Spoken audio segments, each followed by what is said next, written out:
أعوذ بالله من الشيطان الرجيم. ولنبلونكم بشيء من الخوف والجوع ونقص من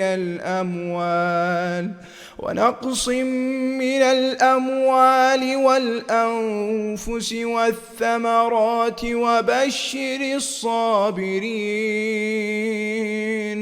الذين إذا أصابتهم مصيبة قالوا إنا لله وإنا إليه راجعون.